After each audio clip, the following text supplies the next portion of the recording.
Thanks for listening. If you like what you hear, support the show by joining the Nerd On Nation powered by Patreon. Go to nerdon.tv/Patreon and get Nerd On exclusives for as little as $1 a month. Nerd On the podcast is proud to be powered by Focusrite, Embody, creators of Immerse Gaming, Odyssey, Amazon, and TCG Player. Enjoy the show.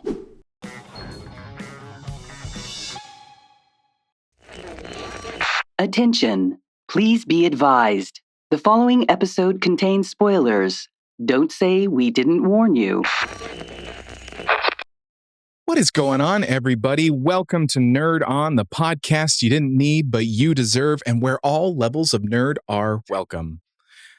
I'm so excited. We're doing an episode. And it's Corey's face is here. I'm so glad. Hey. We have different frames, so I don't know where I'm allowed to put my arms or what to do with my hands. So I just put them. Here's my box. You ever see that clip of like they did the Brady Bunch thing and no one told Usher he wasn't in the center square and he looked down as if there were people below him, but he was middle down center. Womp, womp, womp, womp. For sure. I have that sound effect. Sad trombone. There Usher. it is. We did it. But let's introduce the host. I'm Josh. I'm Amy. I'm Esteves. And I'm Tom. And I'm Corey. Tom, my etiquette, no runway. you want to be able to back up. Tom left me no runway for No runway whatsoever. I just went over you. We were running side by side. Yeah. But I Naruto'd faster than you. On your left. Corey, you want to be last, right? And I'm Tom. And also Corey's there too. I'm so glad that you're special here. guest. No, also featuring, right? Yeah. Like, you know how they have like the big headliner at the end of the credits? And it's always a weird, like, why is it at the end? That's me. Good spin. Good spin. It's all about spin. I think I've said that many a time. Spin City, check it out. Great show. Classic. Here's the thing. I've got to, pull the reins a little bit and point out something, because before I introduce the topic, I do want to say that we have 5 hosts, which I will tell you shows something about the topic today that we're talking about, because 5 people were here. We have 5 people on screen. What the heck? But What the heck? It's taken us a really long time. The hype train has left, but we're still here to talk about it because we can, and we will. We are talking about Godzilla Minus One. You probably saw the thumbnail and you were like, well, yeah, they're talking about that. And I'm so excited to talk about it. Yeah. Let's get into it.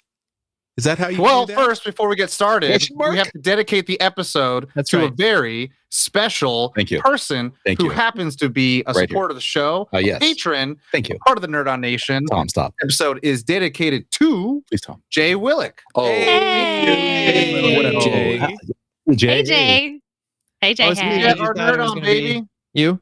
Yeah. No. I always thought it was Jay. Yeah. He thinks it's going to be him.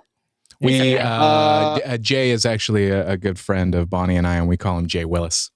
I don't know. Hey, Jay Willis. He's a real nice guy. Super cool. Hi, Jay. Jay. Thank you.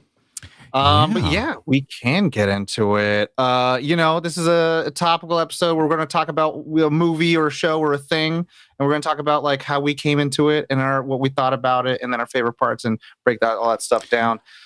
This movie is less than a year old, so spoiler warning. That'll be on this episode before you get here, but I'm going to say it again just in case. Spoiler warning. Spoiler warning. Spoiler warning. And before we get into so much spoiler of it, shall we go around? Like, I want to hear how people heard about the movie. Kind of like, if someone's clicking, it's like, I don't really know about Godzilla Minus One. I trust the Nerd On and the Caves Crusader folks. I want to hear what they're thinking. Like, what did you guys hear about it before you watched it? Well, before I watched it, I had seen the trailers. I don't remember when the trailers came out exactly, but I remember watching the trailers and being like, "This looks like we're going back to form," and I kind of like this return to formula, because I don't know if you heard our other Godzilla movie coverages, but this guy, not a fan. where it headed with King Kong and all that. I was pretty hyped to see this kind of like period piece Godzilla film. And I had heard from some people who had seen it later on, who just said it was exactly the vibe they wanted from something like this. I won't go into anything more than that, but I was that's where I first heard about it. I'm a big Godzilla fan. I've been watching, Godzilla fighting Mechagodzilla, Space Godzilla, seeing, I forget what's the baby name doing weirdo dances and flying around, getting kidnapped by Space Godzilla. Seeing the old school stuff, and then like I even love Dr. Totopoulos. I loved, Esteves knows what I'm talking about. That's the Zilla, the Emmett Roland. Destroy the planet, Godzilla Zilla, with Matthew Broderick. Matthew I was going to say Matthew Broderick, but and Hank Azaria. Took my you know what I'm saying? Them legs, them long, nasty legs, and it was like a lizard. But anyways, it was iguana. I love Godzilla, and the thing that actually kind of like really, really made me like, oh, I love Godzilla more as an adult was actually Shin Godzilla, which was another Japanese production. By Hideaki Anno, who also made Evangelion. And I really enjoyed watching. No, I'm just kidding. Well, I enjoyed watching it because they utilize utilize like the Godzilla story to talk about like the faults in bureaucracy. And I was like, oh, okay, we could do big monster movie, but also, like we can talk about something. I think we had Guillermo del Toro try to bring kaiju genre to America with Pacific Rim. And I enjoy seeing giant CGI or suited things punch each other as much as the next person. But then hearing about Godzilla Minus One, I was like, Minus One? Maybe Minus One. Is this a sequel to Shin Godzilla? What's going on? And then people were like, it's only going to be in theaters for like 2 weeks. I'm like, oh, fuck, I got to go see it. Yeah. And then I went to watch it and I was like, oh my.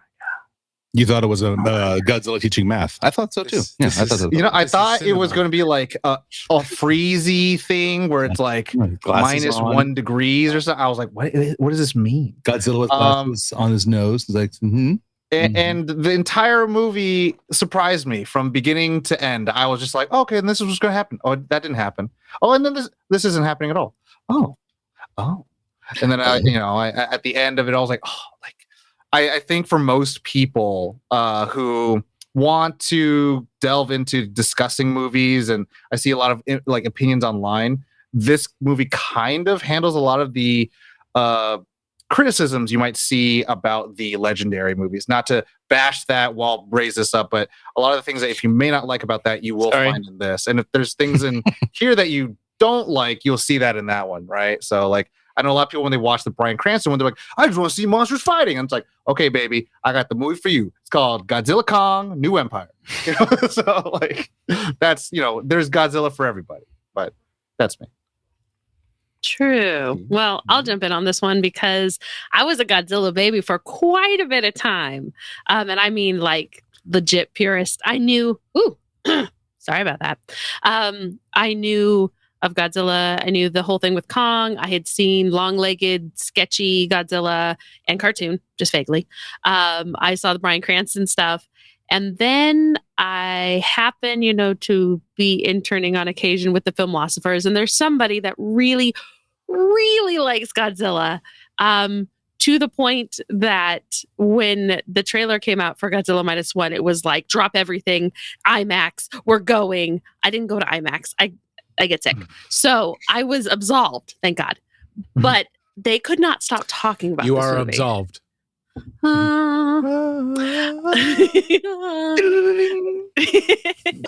So the praise from them was absolutely amazing, not only for what it brought, but what it continues to bring to the franchise as a whole. And then I went and saw it in XD with my teenager, and I nearly popped a blood vessel. It was so good. We'll talk about that. Not the blood vessel popping thing, but it's just so good. So good. You got it. Show. No, it is not. Thank God. But yeah, I've actually done a really big deep delve into stuff. I avoided a lot of the Showa era, which is like the Mecha Godzilla, baby God or son of Godzilla, like everything. Godzilla Jr. Godzilla Jr., All Monsters Little Attack. dancing. I saw none of those. NWO I- Godzilla. No, I like that one too. I saw the uncut Japanese 1954 original Godzilla. So in prep for this, we were doing that one. Got a little bit of Shin Godzilla in there, and then Reptar on Ice. Yes, Reptar on Ice all day. Give me some Reptar bars. I'll pass the Drop mic this now. baby. Here's Josh. The scene in Austin Powers where it's Godzilla, but it's not Godzilla for copyright infringement. That scene was also a classic one too. But it's not. It's not. Tom killed my joke because I was going to go into how I saw ads for this at Taco Bell and was excited to see Matthew Broderick in the movie. But whatever, thanks, Tom. Lady Hawk. I was going to play up that I watched the wrong Godzilla movie for this, and that you already brought up. So No, it we Sounds sounds like like a bad joke. yeah, it sounds Sounds like a really bad Sounds joke. like someone didn't write that up It was well. supposed to be bad, asshole. No, but God like a damn it. terrible joke. Hey, It was Anyway, supposed to be. Hey, wait. I get it. Thank you, Corey. There's always one. Anyway, That's good. my history of Godzilla was as far back as Goodfellas, as far back as I can remember. During Festa weekend, we'd have family come over, and people wouldn't go to sleep until 2 or 3 in the morning, and the TV would be on. And somehow that weekend, we'd notice that Godzilla movies were on, like the classic '50s Godzilla. So we'd watch them there because people were tired but didn't want to fall asleep yet. So we watched Godzilla all night. And yes, Matthew Broderick's Godzilla with Jean Reno and Diddy's wonderful cover of a Led Zeppelin classic in that movie. And I did like I bought that single. I gotta admit I did in high school. I bought that single. It's a good song. Josh turns away. Oh no, I'm. It's it was perfect timing. I leave now. I Time to get out. did like the Bryan Cranston one, the first one, when it was just Godzilla and the Maximoff siblings as husband and wife, whatever. And the sequel, King of the Monsters, I like that one too. Then it became, whatever. King Kong's involved, and it became, Fast and Furious with Godzilla, whatever. It's fine. But I heard a lot of talk about this. I didn't get to see it actually until this episode.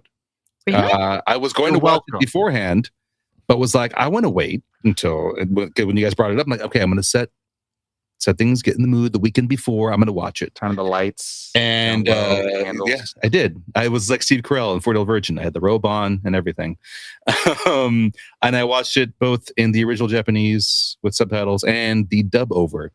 And again, not going to go into the story or anything. I just wanted to say for a moment there when the dub over happened, I thought, I was like, for a minute, was there AI technology that changes the mouths? Because the words were matching. It was just a good. That's just very good localization. It just, my brain was messing with me. They match the mouth flaps. Yeah, my brain was messing with me and I realized, no, it's not. It's not at all. But I was like, for a second there. But yeah, I watch it in both. I do prefer the original audio with subtitles because the That's dubbed the road I over took. always Yeah. lacks some of the emotion that's happening when they're acting. Even as, I get why people do it. I just don't.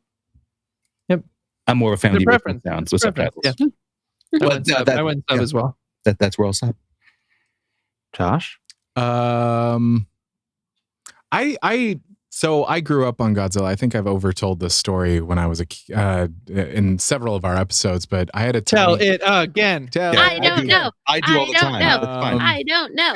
I grew up in a small town, and we had a very small video store that had old movies, and they were cheap. It was the 90s, so I would always rent old Godzilla movies, old stop motion monster movies, and so Godzilla was always held a special place in my heart. I had Godzilla toys, and it's one of those franchises. It's kind of like Jurassic Park. It doesn't take a lot for me to be happy. I'm like, they're the big kaiju, yay! And I'm So like, little Josh leaving I'm sorry, Hollywood Video. Hey, Get us the Hollywood Video drop. Come on. Yeah. it was Pine Valley Video or something like that. Oh, sorry. Our hometown was Bradley Video. Shout out. Oh, nice. They shut down in like 2002. It was like smaller than my house. It was so tiny. Anyway, so yeah, I was really excited to see a modern movie that wasn't what is known now of the Bryan Cranston that era, this era of Godzilla that we know now with Godzilla X King Kong, which I like those. They're fun to watch. They're entertaining. It's like, okay, don't take it seriously, but okay, silly. But I do like how we've all characterized it as the Bryan Cranston Godzilla. And he's like in one of them. We all know how long he's in those movies. He's only in the first one, and that's it. It's his. But like It's that's his. all of it. That's the one. Nope. we're just gonna go with it. That is the It's era. so Can watch recognizable it for everyone. Bryan That's Cranston. it's such a good commonality. Yeah. So I mean, getting into it, I mean, I do we want to transfer into the experience of watching it? Because that's kind of Yeah, like, please. I might as well start us off since I'm the last one talking. Yeah, about your this. initial reaction. Fine. So I think just because of financial priorities, it took us a little while to watch it in theaters. And what's funny is I got to see it in the Godzilla minus color version. Nice. And it was subtitled, and it was magical. I didn't feel like I was watching a modern movie. It was wild. I was like, of course Godzilla had modern CGI design, and I was like, that's cool. But with the black and white, it was so vibrant, and like there was such good sound design and everything. We'll get into that, but I just remember walking out going, and even Bonnie, she was just like, we both were like, whoa, that was a movie that like, it almost had no right to be that good. It was so good. And then it was kind of funny to watch it again and prep for this with color and dubbed just to have a different experience. And it's like, and I had the same experience as you, Esteves, where I was like, wow, the localization, there were some times where I was like, they didn't say that word, but it looked like it. Wow. Good for you guys. Nice. I'm like, did they film two versions? Yeah. But it's a beautiful movie. It is just back to front. Just my first impression of it is like, damn, wow. It's so good. It's like, it's one that like, it's been a long time since a movie has come out where I'm like, okay, I want posters. I want wallpapers on my computer. I need this. I have the soundtrack. I mean, when the Godzilla theme hits, I'm like, because of 90s hip hop, every time I hear the Godzilla theme, all I can think of is the song Simon Says, "Get the fuck up." I was like, my brain went right there just because of how many times I heard that song in the 90s. But yeah, next person. We'll talk about like specific scenes later. But yeah. I'll go. Yeah, I think the theatrical window for it was like going away, and I was like scared. I was like, oh my god, I don't know when it's going to come back to theaters because it's it's such a big deal. Like theatrical releases from international films. If you watch anime movies, like they have such small windows, and even now, American films, they have such small windows and go straight to digital. And we won't talk about like how like the theatrical release and then no plans to have like an American release afterwards was a thing. So like that was crazy. But like, so I went to go watch it, and I was just like, I was like bum rushing it. I just, AMC A-listed. I was like, and I got to the theater, and I'm like, and so I just watched want to talk on that. Well, what I learned was it like even worldwide, not just America, just like even European countries, like there wasn't a plan for. I'm like, what? Anyway, sorry. Well, it's literally the little engine that could, and I love. So I watched this movie. I was just like, okay, all right, this is a movie, but I was just like, I was surprised that I was getting so emotional, and it's not because that's not a capacity that could happen in movies anymore. That's like lost upon me. It's more like, oh, I forgot. Like if you tell a story that's like going to be centered around the human experience. Like, you can love it, even though there's a giant lizard towering over the city, and you're just like, holy shit, people matter. Oh my God. They need a win. And you're just like, I loved it. I think it says something that the worst parts of this movie for me is when Godzilla's on screen in a Godzilla movie. I mean, you kind of have a visceral reaction, like, fucking, let's get back to the story. Yeah, it was not to hijack the next commentary, but I left watching that movie being like, man, all my favorite parts had nothing to do with Godzilla at all. I just thought it was wonderfully acted. The cast was great. I think they made some really endearing characters who were put together in situations that are really fucking tough, and you're rooting for them the entire time.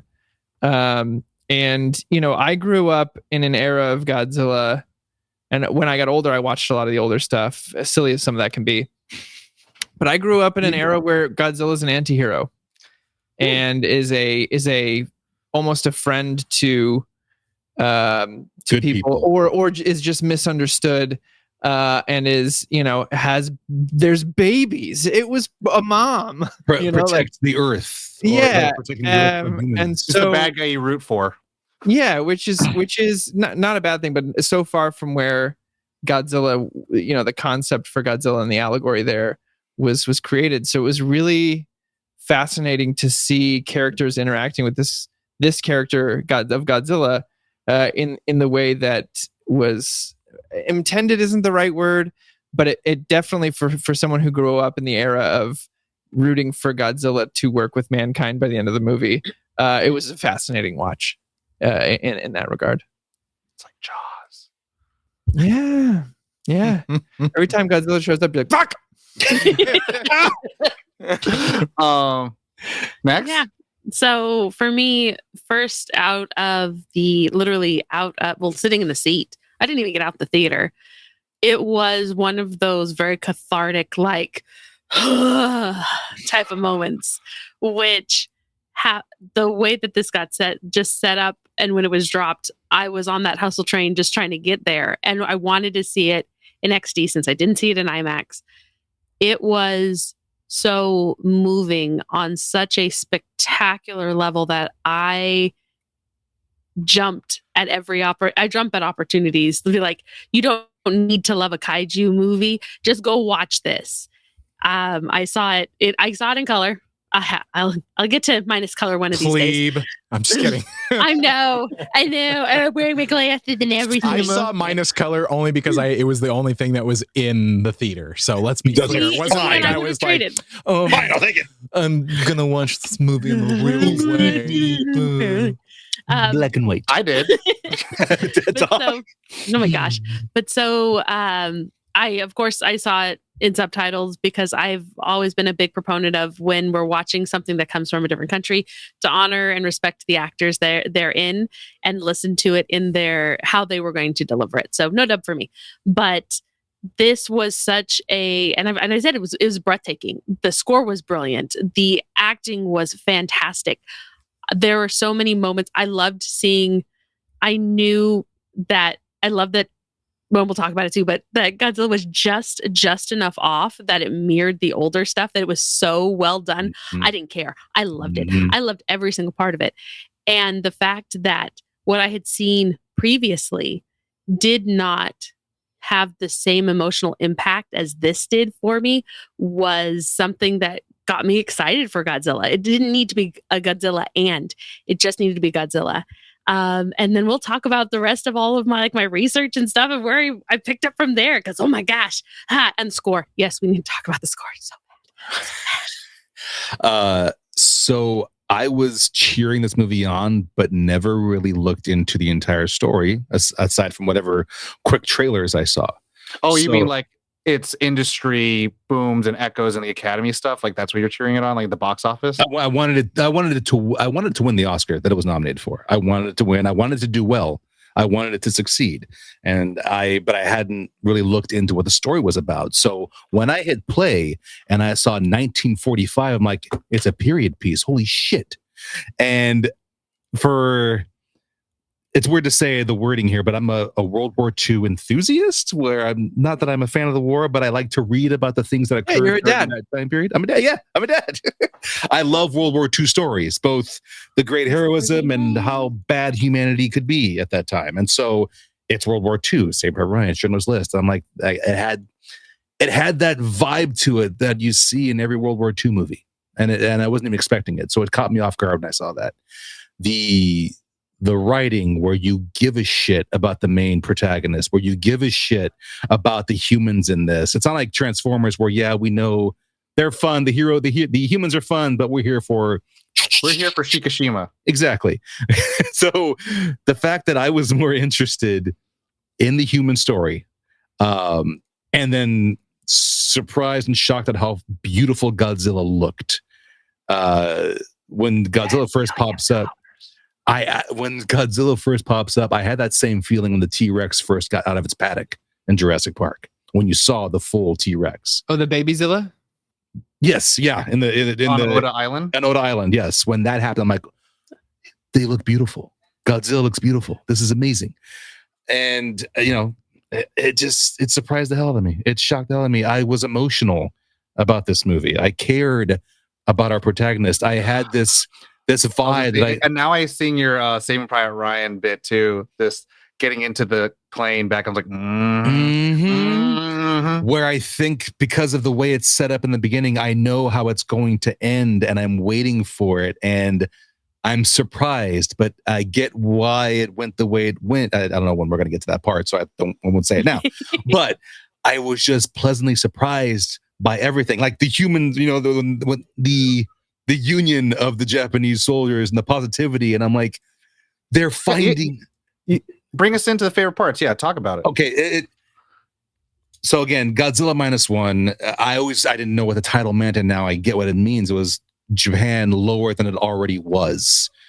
Japan is fresh off of being defeated in World War II. The people have lost hope. They've lost love. They've lost life. All that, and this is them getting their hope back, their humanity back. They're getting to fight together, not under an oppressive empire and not the bad guy against everyone else.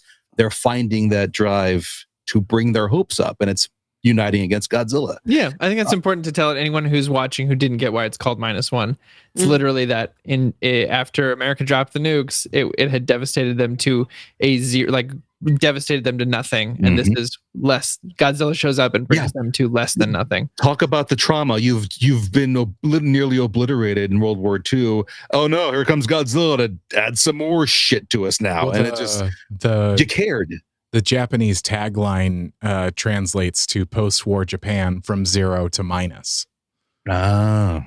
So it's like, And within the film, was it the city of Ginza, which was starting to rebuild back up? Yes. And, like that just gets destroyed, and that's probably the most iconic moment that trailers and clips online will show is that atomic breath blast, and that city just gets destroyed. Like we talk about, we have characters who like get jobs back there, like, oh well, it's starting to build back up, and like it starts becoming this beacon of like, maybe we can rebuild after the war, and then it just gets destroyed. Yeah.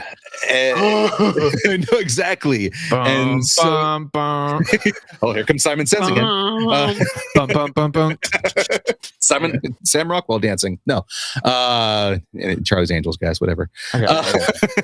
That's the reference. So I love that so much. I was preparing myself because of how we meet our protagonist, how he's going to go out. And I think any other movie would have gone that route. But hidden in this movie is about Japan finding their hope back, getting their hope.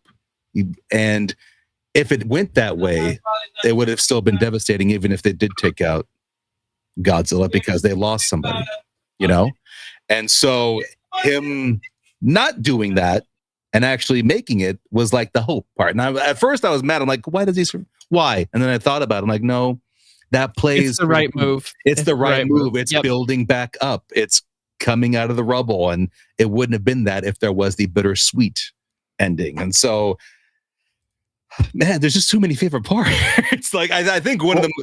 You guys brought up Jaws, and that's what I thought of when he first joins that crew. Yeah. Oh yeah. The way it's even filmed reminds me of the way Spielberg filmed Jaws. Oh, I loved that whole sequence from start to finish of him on the boat until he wakes up back in the hospital. I thought that whole time might be my favorite segments of the movie. I had other parts sprinkled in, but that chunk straight through was like I was 100% in and on board. No pun intended.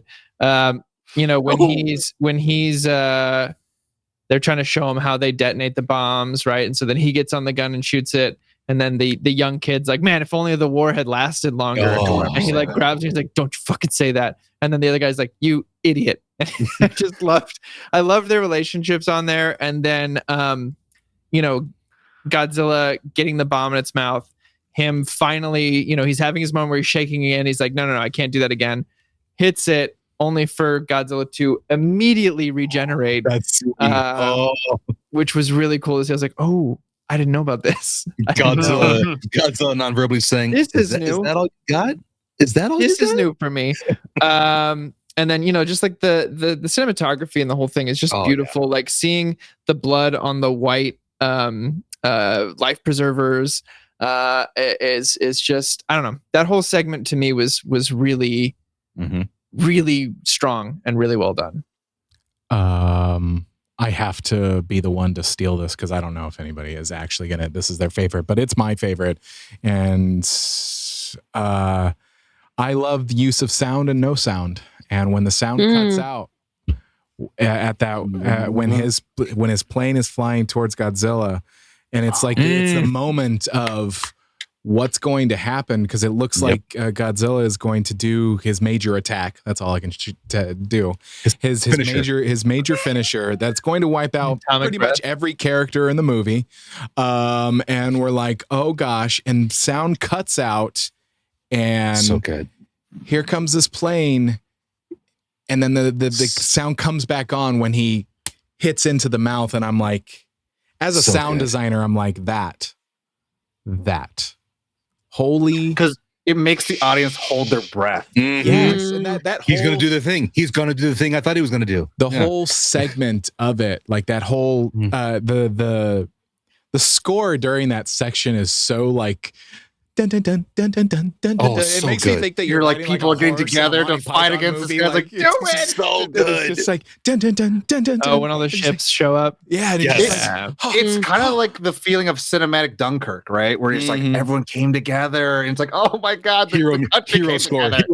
Yeah. I mean that really that last probably the last like 30 minutes of the movie are like from that moment where he does that, and then we find out that he didn't kamikaze, he lived, and then they show that Tachibana like showed him that there's an eject. I was just like, oh, and then it went farther when we find out that his girl is still alive, and then I started bawling when she said, "Is your war over now?" Is your war over? And I was like, I was just like, it was just so good. I have one. We're not talking about pet peeves, but that's later. Yeah, but it has to do with this scene, so I'm just going to say it. The dub changed the line, and it changed the feeling of the line. And Can your war finally be over? Yeah, it makes it sound like she's like, God, you're so annoying, dude. Oh, and just, but the original just shows so much love. Like I'm just like, oh my gosh. What Dana says to me after long magic nights, I come back and she goes, "Is your war finally over?" Yeah, I like that today. Can your war finally be over now? Come on now, bro. Tom, I thought of you when it shows the ejection seat because I'm like, it's Lucius asking who fixed the software panel 6 months ago. Bruce Wayne. I'm split. I'm split between two favorite parts. I think go on. Probably the one that that probably might not get mentioned is when I believe his name, I don't know if it's Admiral or General Hondo, but he just starts talking about like for too long, and then it's also Noda too, and both of them have good speeches about the time when they're starting to like do the project to like freeze and explode Godzilla. And they talk about like how it's been too long that this country has not cared for its countrymen, and like they sent us out to wars with like ill-equipped tanks and stuff like that. And it was just something so like, I think at the time when I watched it, it was so sobering to watch because that mentality could be used in every country. It's so universally like identifiable of how so many people do love and care for their countries, but they often have to ask, like, does this country care for me? And they're going to like, you know, the entire movie, the thesis is like, you should have lived, you should choose the right to live, but everyone, even like your neighbors and your country, is telling you like you should have died, you should have sacrificed your life because now you'll live a dishonorable one. And the main character embodies that so well, of having all this PTSD and nightmares and just like zero self-sense of worth, and chooses to not continue living. Like all these beautiful, lovely things happen, having a family, creating a bigger family with the people he works with. And he still doesn't ever accept that he can truly have a life until finally he wakes up and he's like, I'm going to go get her. And then I'm going to go tell her that like I want to be with family with her. And then the Godzilla attack happens. And then when she pushes him into the alleyway and then she blows away, and when he comes back out and then it starts raining black and he just screams to the heavens, I was like, oh my God, he was ready to accept the thesis of the movie, but we took it away because we needed him to learn the lesson. And it was like, not only does he need to learn how to live for others, he needed to learn to live for himself. And like, he chooses that at the very end. I'm like, because he could have chosen to not use that, right? The ejection thing. You know, other planes were not built with it, and now he had the option to do it. But he was dead set. He's like, this is how I complete my war. And then he chose to live, and it's like, when the guy so that good. hates From him beginning, says, middle, and the storytelling is just because it's part of that scene is like when the guy that hates him, it's Tachibana. Yeah. Tachibana. Says live. I'm like,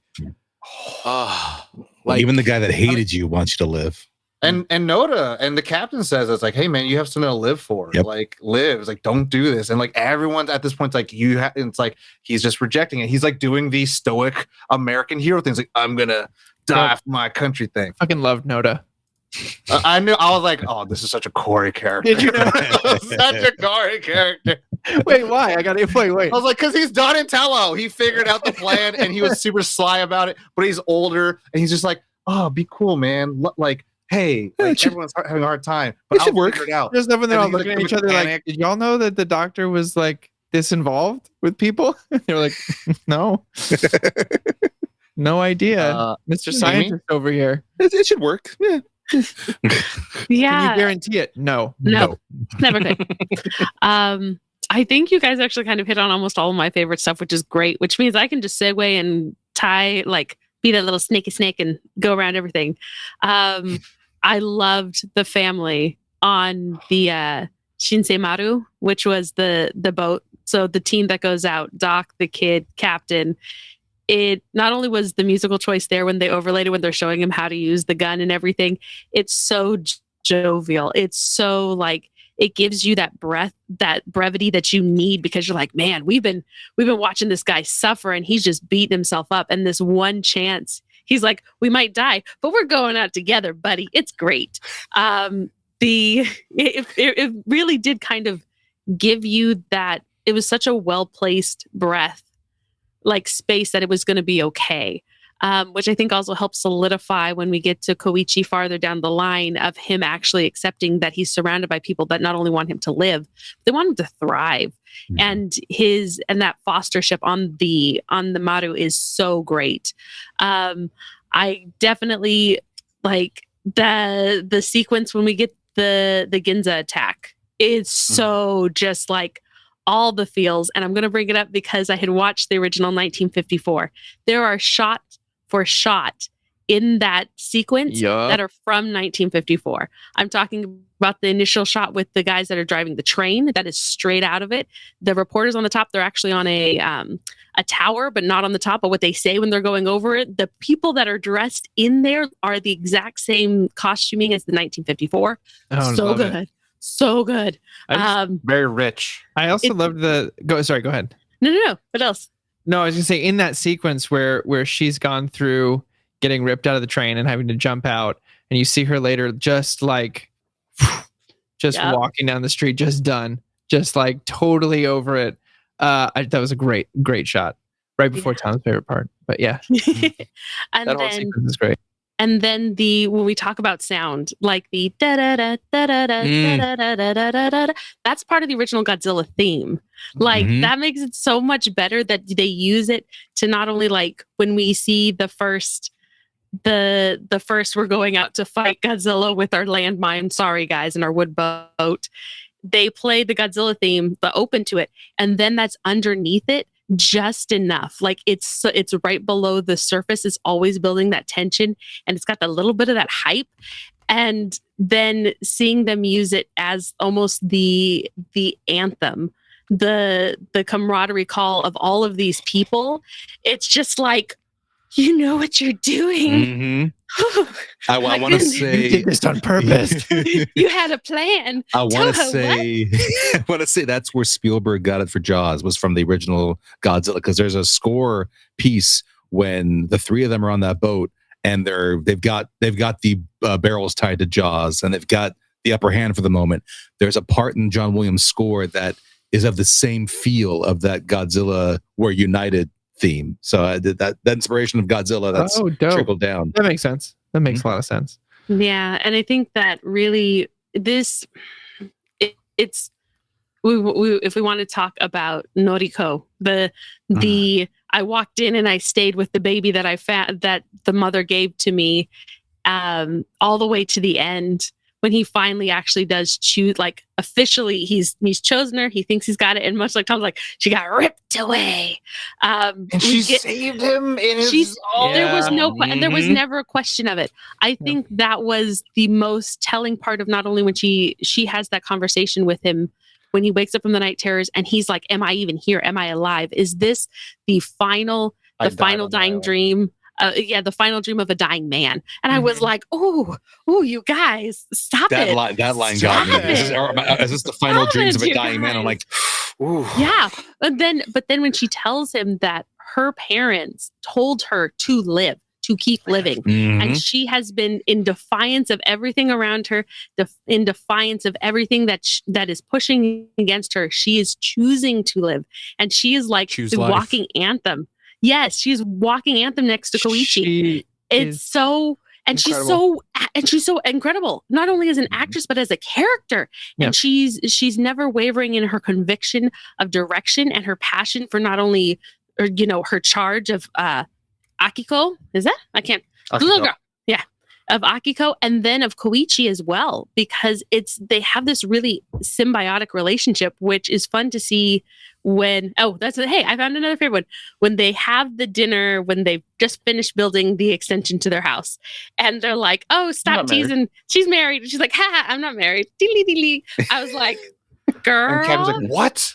And they're like, "Why'd you marry that girl? Bro, why didn't you marry her?" Oh, and that's it's the same scene where he says, "I'm not your dad. I've told you." And they're like, "Oh, yeah." And even the kids like, "Dude, that's so mean." And the other guys are like, "What are you doing? What are you doing, bro?"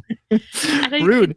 I loved her when you first meet her, hands of the baby, she hides. And then he finally walks away, and she's like, "I thought you were never gonna fucking move. I've been watching you for an hour sit there with that baby." She's like, "I was about to give up." Yeah. Like, deuces. I was like, "Oh, I love her. She's great." And I can't not talk about Noda too. Like, I love. Should work. The family is easily, and this, I never take this as like it's a bad thing. You could easily turn this movie if someone did an anime treatment. Everybody fits straight across. There's no question of it. And like, there's no need to even really redesign the team on the boat, because everybody kind of already has a little bit of that flavor there. That anime hair. Yeah. There were He's some so eye. There are some moments of eyes. Yoda, so cool. Oh, he's so cool. Certain deliveries. He's so smart and he's so cool. So Well, just like cool. he's the first one who jumps off the boat, right? And goes and shakes what was the lead's Koichi. Shikishima. Thank you. Shakes his hand, and at that moment I was like, I like this guy. Yeah. I like him. I don't know why. And then the more I watched him, I was like, Tom's gonna know I like this guy. Everyone's gonna know.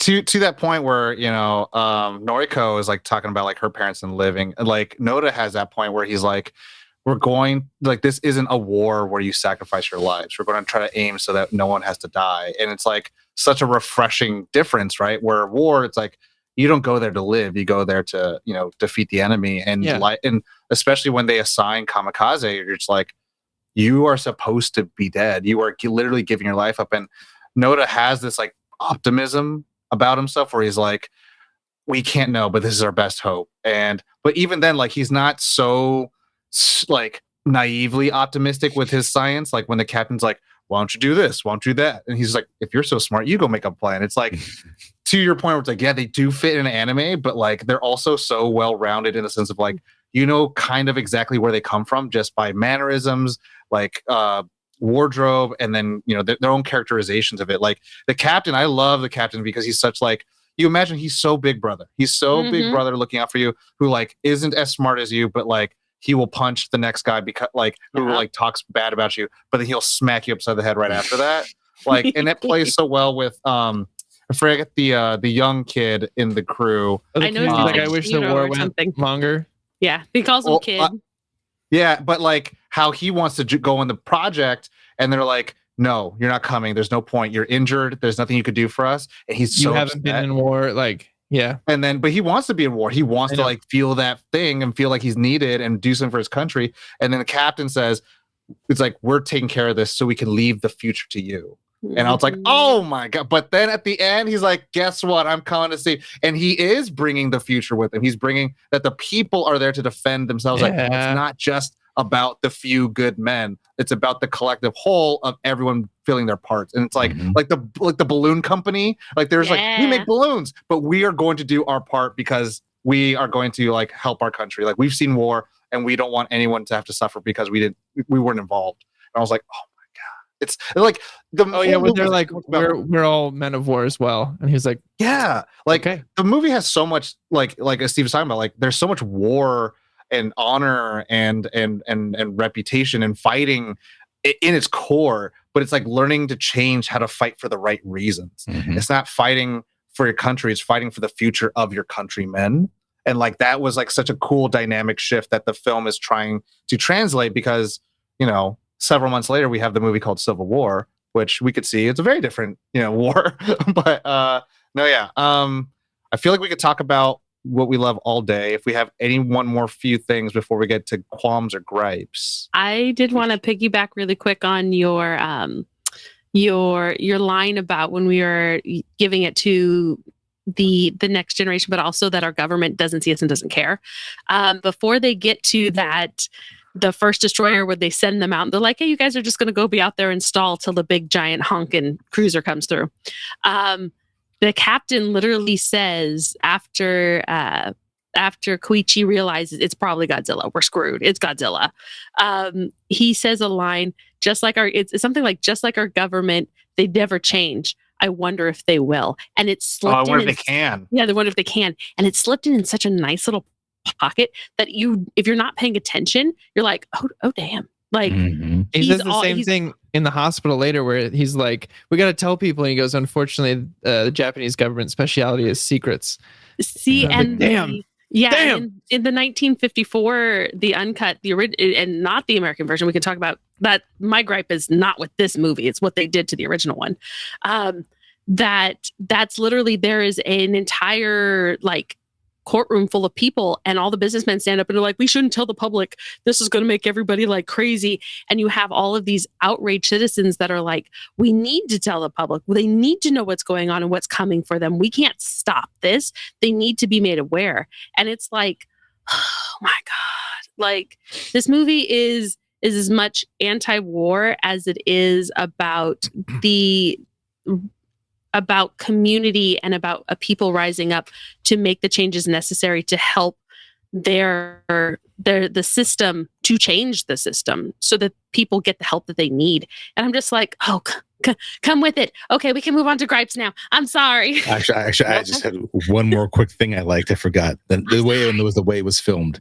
And that scene when they're first being chased by Godzilla, when Godzilla is just, swimming right behind the little boat. Come on, slip. I loved that so much because you look at Godzilla's face and it's almost like a pup that you're playing with. You got a toy with your puppy and the pup is just getting down. Look at Godzilla's eyes. It's pup eyes, just like, just, and all you see is the snout what you gonna do? And the eyes.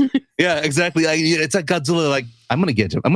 They're not gonna they're not gonna beat me. This so is I'm taking fun. my time. What should we do next? What's next? Just the way it's filmed there. Just look at funny Godzilla. Look at puppy Godzilla. Anyway, that's all right. How do we segue into gripes with that?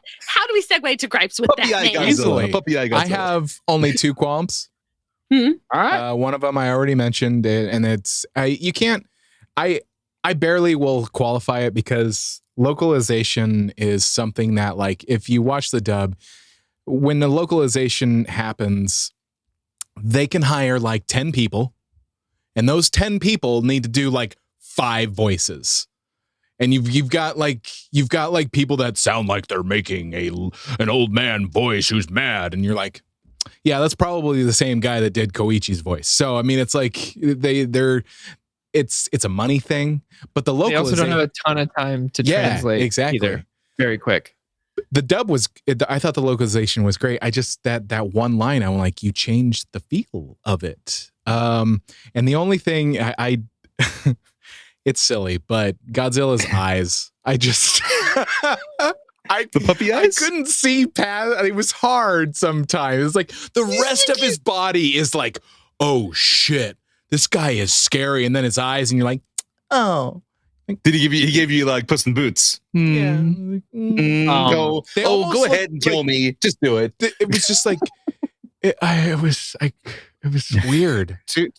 To just comment on that a little quick, I want to just shout out the American dub actor for Koichi Shikishima, Darren Barnett, who also was in Blue Eyed Samurai, and I was just like, oh shit, they're doing pretty big shit on Netflix for like voice acting. I'm just like, I respect this guy. I'm like, I like hearing this guy's voice and shit, because I was like, this sounds like, is he a Final Fantasy? Who the fuck is? And I was like, oh, this guy does some pretty good stuff. Anyways, with the eyeball thing, man. Check out Shin Godzilla, because those eyeballs are like. We're not talking about that because that's a huge. I thought that movie was so fun, but every time Godzilla was on the screen, I was like, but why?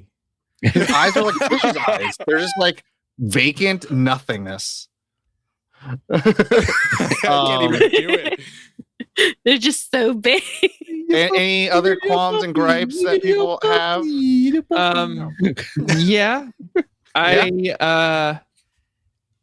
It's a minor thing. Again, I think this is one of those movies where we were like, let's scrape the barrel for a qualm or two. But for me, something that did legitimately take me out of the movie is how many times they went, did that get him? And then it was like, out of the smoke. I was like, no, of course it didn't get him. They do that. That's true. Like 6 times. I was like, no, it didn't. It didn't work. Nope. I get it. I like that once, maybe twice, but you fired the same tanks at him from on top of the ship. Went, oh, that's not good. Him? Yeah. Didn't work? Corey, we have to write a 3-hour epic where it's 20 times. The guys go, did that get him? And then out of the smoke. Shit. Damn it. I think that might be my only real qualm with the whole movie. I thought and then my only other thing is that some of for me personally, and maybe this is just because of my taste of enjoying the human moments in the movie, I thought some of the action sequences went on too long for me.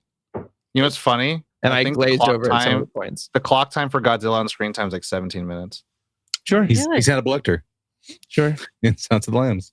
No. That a lot of people like that says to a lot, to the point where it's like, you got like 100 something minutes and you're just like, I wanted more of that shit. The shark. That's good Well, shit. Go So 100 speaking something of of more of non-Godzilla that- moments, and That I you want more love. of it. my gripe again, like we're scraping the bottom of the barrel.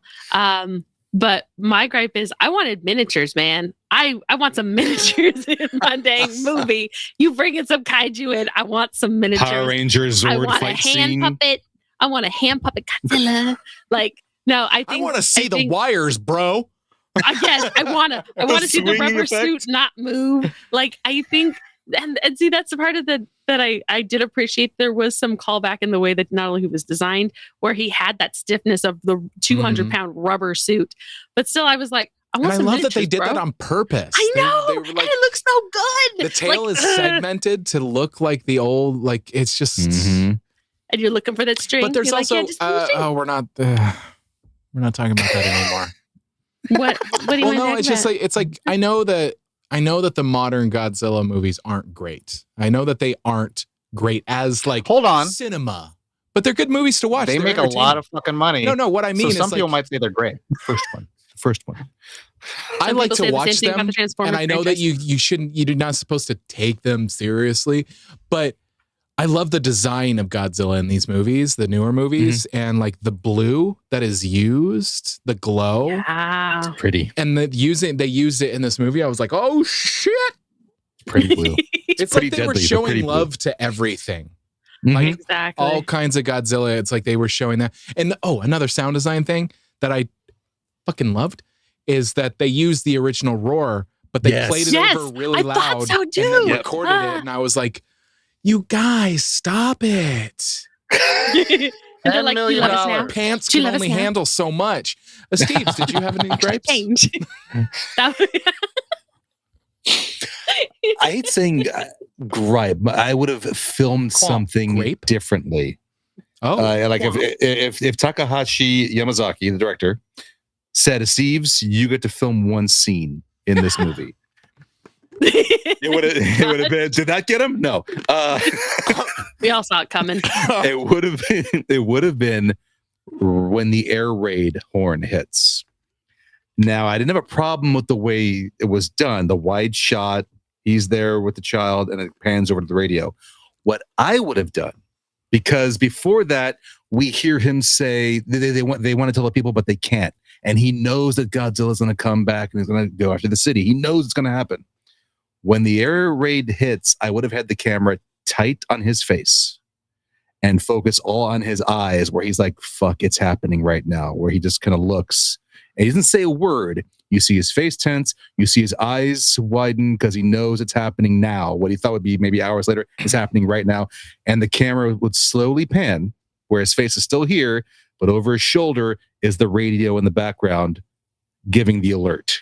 I would have kept it tight on his face just to see him like, fuck, he's here. As he's with the little his daughter, his future is right there, and there's the big bad thing that's going to threaten the lives. So just to get his emotional reaction, I would have kept that close on him. That's the only thing I would have changed. I didn't have a problem with the way he did it. I just felt that would have been more of a Impactful moment. impactful for him. Like his whole, it's happening now. You might have taken more Oscars because of that. You know what I I'm saying? understand. Takahashi, you did great. I'm just saying. Thumb? My qualms are against qualms. Warner Brothers for keeping Godzilla and Kong in theaters long enough that they couldn't bring in Godzilla Minus One in theaters longer because they didn't want a competitive thing, and they have a deal with Toho for licensing. So they were like, yeah, we're not gonna let you guys have your American release longer, even though it had extended that's why it was releases. so. That was why it was so also limited the studio, for streaming. not the movie. And blah, blah, blah, blah, blah. But I mean, I think it just, my only qualm is like, I wish I had like maybe $10 more million, and we'll see. You know, like I just want to talk about that for the audience who's like, why does he keep bringing up $10 million? The budget that's reported is like less than 15. It's closer to $10 million. That's what they reported. If you think about it, and it's like, again, not to like bash on other things, every other modern blockbuster you're going to see right now in America are 200 million plus. So like the fact that this won the visual effects Oscar for $10 million is not the fact like, oh, they're just better. And like a lot of people don't realize that like when it comes down to editing, color, acting, like even like dialects and all that shit, like it just takes time and consistency. And if the productions don't allow that for the performers and the artisans, like they aren't going to get that. You aren't going to pull those things out if you're constantly changing different shots for different like cuts and edits and approvals for different executives.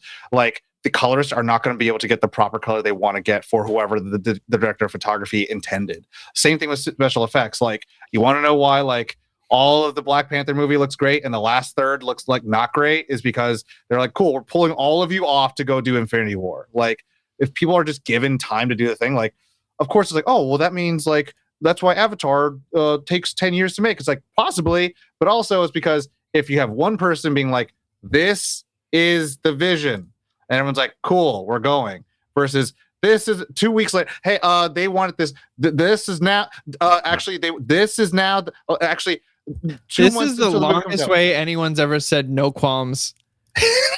Yes. I think we've ever had. He's got to have something to complain, not complain about. It's the studio and not letting them do the film. This is the longest we've. There is no scraping the bottle barrel. There is nothing for me to scrape.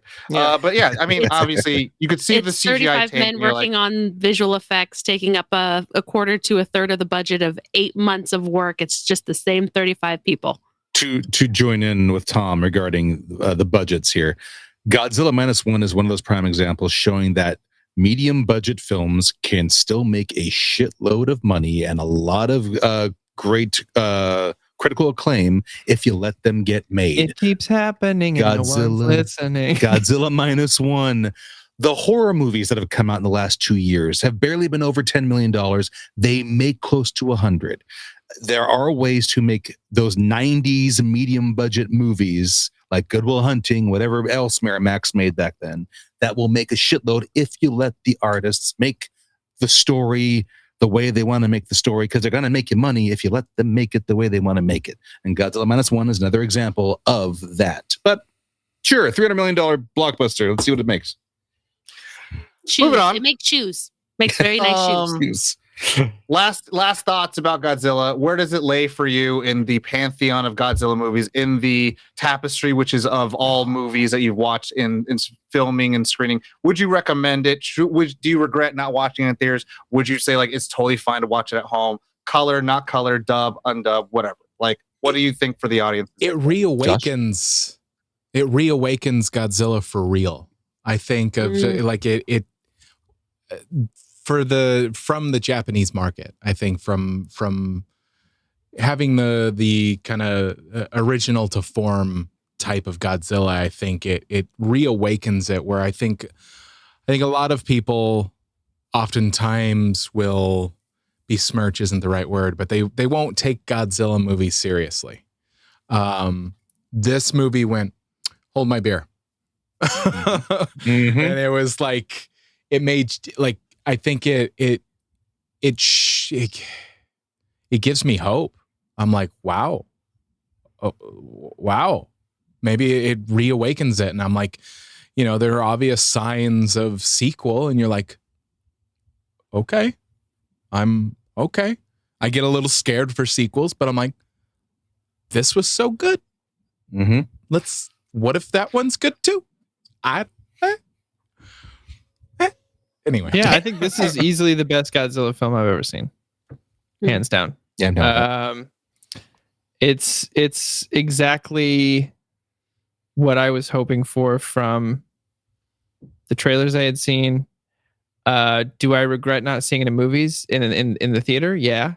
I think this would be an awesome theater going experience, especially with all the sound, technical sound things that Josh has been speaking about. It'd be great to hear that in a true theater type of surround sound system. However, if you don't have that option, fucking go to Netflix and watch this. It's on Netflix. Yeah. It's on Netflix. There's no excuse. Yeah. It's right there waiting for you. It's easy as 1, 2, 3. It is far and above the best Godzilla film I've seen. And I saw Shin Godzilla and I liked Shin Godzilla, but this was just a different caliber. This was like, oh, what if we wrote a story like Oppenheimer, but also had Godzilla in it, and we made that the movie, and that's what you get to enjoy, and it's 2 hours long. Ooh, let's watch that. How does that feel? And I went, that feels There good. it is. That's what you got. Amy? Dun, dun, dun, dun, dun, dun. Oh, sorry. Dun, dun, dun, dun, dun, dun, dun, dun, dun, dun, dun. Okay. Gonna get you. Get you. No, it didn't Gonna get you to get. Did it get me? I'm gonna get you. Yes, No. this got me. This is by far and away not only a love letter to a franchise that I believe still has the Guinness World Book of Record for longest running franchise in its pocket, but it does revitalize and rejuvenate an opportunity. Thanks for the slow clap. It revitalizes and rejuvenates a fan base and brings in a whole new one who thought that kaiju movies were just raw monsters, guy in a suit, come get me. Nah. This takes Dun, dun, the dun, dun. humanity that was originally in the 1954 uncut Japanese version right back to where it was. It tells a story of unflinching hope in the face of everything that has been pressing down on a country and specifically a human being that we are following. And as much as it has to say at the end of the day, all I can think about is how much hope is still strapped into that one, and it's going to sound weird, that one little chunk of Godzilla at the bottom of the ocean that just happens to start regenerating. I recommend this to everybody. I have no qualms. I'm like, have you seen it? You don't have to like a monster to people movie. that I know aren't Godzilla fans. I'm like, no, Right? no. Or they don't like. They're like, this. I don't read subtitles. I'm like, you'll be fine. You don't even have to. Like, just feel. Let it feel. You watch Do you have Lifetime? a heart? I got a movie for you. Do you have feelings? I think if all else, I forbid you to die.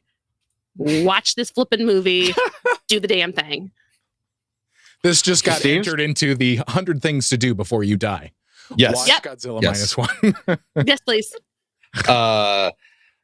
Godzilla -1 reminds us that sci-fi, fantasy, horror, thriller, suspenseful can be emotional and impactful. That they can tell a human story that anyone can relate to, no matter what the big bad is or what the big spooky thing is. When it's well written, when it's cared for, when everyone involved gives a shit about this project, it can become movie magic. And Godzilla -1 is movie magic for the story, for the acting, delivery, the homage to what came before, as Amy said, the elements that have existed that it uses, the genres that it takes from Private Ryan, Schindler's List, World War II era, all in there. It's good art. And this is somebody who also does enjoy Fast and Furious. I will put it on and enjoy the corniness of it. But you can enjoy, like David Barry once said, you can enjoy the double Western bacon cheeseburger and you can enjoy the filet mignon. And Godzilla -1 is the filet mignon. I wish I saw it in theaters. I'm happy I finally did see it, and it looked beautiful on my Netflix. But I do wish I saw it in theaters. On my iPod Couple. On my my iPod Nano. I watched it on my Google Glass. Google Glass. Ooh. Nice. I will recommend it to people who if I know people who only like emotional dramas, I'll say give it a chance. It's worthy of your time because I'm pro, thanks to that independent class in Sac State, pro watching movies that I never would have if I was a teenager, and exposing myself to movies that are subtitled. I recommend watching it in subtitles and original audio just because, one, respect from where it came from, and two, I hate when the audio doesn't match the surroundings. And I've told Tom about this before, when I can tell a movie was dubbed over in a studio and that audio that we're hearing was originally on set. It was done in a booth. And it happened a lot in 90s movies. Yes. A lot. Oh God, there's an SVU scene where they're out in the open in the field, and when Olivia talks, there's an echo, a room echo. I'm like, who did this? Who hurt you? Who hurt you? So that and respect. Not Marishka's fault. No, it's not her fault. Not Not at all. Mariska's Not Mariska's fault at all. But Queen. respect from where it came from, I would say watch it with subtitles. Sick. Yeah, it was my favorite movie going experience outside Barbenheimer. So, favorite movie of the last year outside Barbenheimer. And Barbenheimer is kind of like one movie. So, They're together. that's Yeah, how it I was. feel about it. I still think they missed out on a ton of money releasing a special edition double disc Blu-ray Got to do it. They should. Barbenheimer. How'd they not? Universal and Warner Brothers split the profits. Come on. Try to make it ourselves. All right, now that brings us to the end of the show, everyone listening. We have one interesting thing. And that's where we go around and share something that has nothing to do with the episode title. A game, a TV show, a book, a song, or any hidden gems that we would like to share with you, the audience, you nerds, because we love you and we want to give you something to enjoy outside of this episode. Who would like to go? Okay, Amy.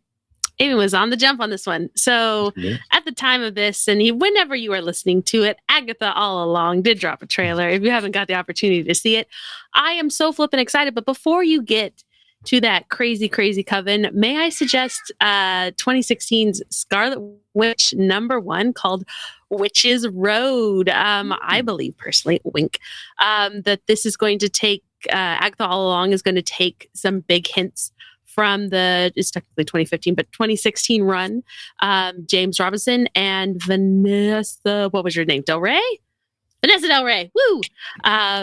It is a fantastic run. The art is absolutely gorgeous. And here's to hoping that we get some spoopy that keeps the Esteves connected with the Scarlet Witch. Yeah. But yeah, I thought it was that was my recommendation. Don't be salty, Tom. I saw the finger. No. It was when you guys all did the singing together. I was just like, okay. Hey, let us have our fun. Don't yuck our yuck. You guys are happy. I didn't say anything. If you guys did not say anything, then no one said anything. All right. Hey, Tom, don't make me flip you the bird. Hey. Dusty Who's Rhodes. that? Dusty Visual Rhodes. puns. Joshua? Joshua. Joshua? Joshua. Wow, I really at the time of this recording, I'm like, I don't have anything new. Watch Godzilla -1. No, I've been playing a lot of Destiny 2 and Elden Ring again. Not How's the that DLC. I was going to ask, how's that DLC? Not the DLC. I got nothing. That's okay. I got That's nothing. okay. Because the final season arrives in August, I am rewatching and introducing The Umbrella Academy to my wife. I was reminded how much I enjoyed this damn series. I comics watched it. Did you I read didn't. it? I never read the comics. I never read the Again? comics. Esteves. We had this conversation years ago, literally. I binged it when I had COVID in 2022 because I was locked in this room. What's COVID? Like Magneto. I was like Magneto in here, no lie. When she came to bring my food, I did say, "Hello, Charles. Come to play chess again." It was fun. But I was binging shows like crazy, and I never had gotten to Umbrella Academy. And so I binged it here. Read it. And I adored it. I'll read it when I can. No, that's not an excuse anymore. It's been years. Season 3 premiere Footloose scene is still goddamn gold. But is that bad? Is that a bad scene? What? No, Okay. no. The fact that you haven't read Not it at all. still. Yes, years. I know. Years. I know. Hey, Years. I ended up writing a pilot while I was You here as did. as Magneto. I can't read. It's I fine. can't read. I only write. I don't read. That's a new That girl would make sense reference. for all the spelling errors. That's a new girl reference. Corey, Yes, Tom? Help. Writers Help. don't do read. you have one? Because Steve's also doesn't know how to stop. Umbrella Academy. As far as something new goes, this is sort of left field. I bought a year subscription to the New York Times to do the crosswords every day. And I've been challenging myself to try to complete the crossword as best I can. Obviously, Monday, nailing it. Yeah. Get it. Sunday, get fucked. But it's I've been trying to spend at least like 30 minutes a day trying to do crosswords, and it came with this other game. I forget what it's called because it obviously has Wordle built in. It's the app on your phone, the New York Times app. I think they had a deal. It was like $2.99 a month for a whole year. Strands. Whoa. Strands is this other game that I'm fascinated with. And they give you a theme and you have to try to find words. Let me see, where's my camera? It's hard to see. Within this like It looks just white, but it's great. It's I believe you. Is it like a one of those word searches, like the old school word searches we used to do? Yes, except you can find other real words within it and it'll give you like hints. So today's theme is rise and shine. So you have to try to find things that fit within that. And you can find other words like, that's not it, but we'll give you points for it. And eventually you fill in the whole thing. So it's fun. That's my new thing. I did think of something. Yay! New York Times? Washington Post? Well, it was kind of in that vein. Just because those kinds of newspapers have like personal essays. Getting to read people like David Sedaris, or even there's compilations of stuff like the best American essays. I want to be published in there someday. That would be awesome. Nice. But check out. I mean, there are some beautiful writers out there. So check out those essays. It's a really interesting form of writing. There's a part in. No, sorry. No. There's a part of me that is kind of hoping Corey gets the physical copy of the New York Times just to see him at the dinner table. Just, oh, well, that's the one right there. And then cardigan on. Yeah. A bubble pipe. Bubble pipe. Oh, aardvark. Yeah. You know what I love about them, though? A 3-letter word for something. So I've been doing this for 2 weeks now, and I forget the name of the crossword puzzleist. But they use a lot of Lord of the Rings. And it makes me very happy. So there's always like a couple of days I'm like, Saruman. Get your ass. God, Corey, you have a skit idea where there's just one word left, but you can't get it. That's skit. I'm just saying we should write that. Yeah, I know. I hate it, but I want it. Okay. Word. For me, my one interesting thing, I'll do a video game. It's a game that's been out for a while, but I just recently started playing it on streams, and it's something near and dear to my heart. It's Dragon Ball Z Kakarot. For those who don't know, Dragon Ball Z, Akira Toriyama, probably the big gateway drug for all people who are millennials to watch anime from Toonami. And Akira Toriyama passed away earlier this year. But the game Kakarot pretty much takes you through the entire story of Dragon Ball Z. Is that the one we played at E3 like 6 years ago? And how far through Dragon Ball Z are we talking? Are we talking straight Dragon Ball Z? Are we getting through GT? And you can fly around. We go to Super. You can fly around. Yes. Yeah.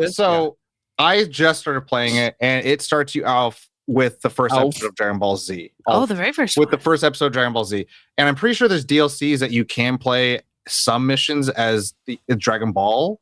But I'm pretty sure like you can get characters who are from Dragon Ball GT and from Super. I don't know exactly if you can play those stories. We can but avoid the reason why I'm bringing the reason I'm bringing this up is because a lot of people tend to be very very hesitant to getting into Dragon Ball Z because it feels like it's too long.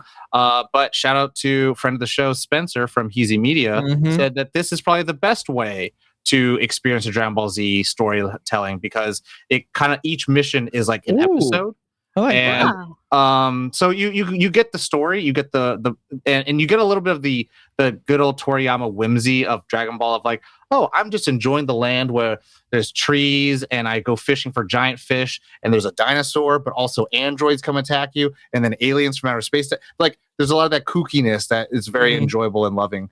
But yeah, Dragon Ball Z Kakarot available on I think every console. So go play if you got the muns to do so. Josh, you want to sing us out? No, we're singing. No, yeah. We're singing. Everybody, thank you everyone for listening. Thank you so much for listening or watching wherever you are. Check out our website, nerdon.tv. It has all the episodes of Nerd On the podcast, the Nerd On Update, the Capes Crusaders, hundreds of episodes. There's a lot of audio out there. And also our YouTube. If you want to, join the show, join the journey, join the dance, whatever, join the Nerd On Nation, powered by Patreon, nerdon.tv/Patreon. But if you want to join a whole bunch of real cool people, you can join the Discord, nerdon.tv/Discord. There's a channel for anything. And if you are a member of the Nerd On Nation, you get private channels just for you and other Nation members. And you can get all sorts of exclusive stuff. It's fun. Hell it's really yeah. cool. Like Or hang out and talk to people. Like early, really cool. early access to these episodes. The swipage. What is all that swipage? Oh, that's how you see the screen. Oh. I'm an idiot. Yeah. City in New Mexico. Albuquerque. But that's it, everybody. That is the show. Take care of yourselves. We appreciate And each you. other. You know the drill. As always, nerd on. Nerd on. Nerd on.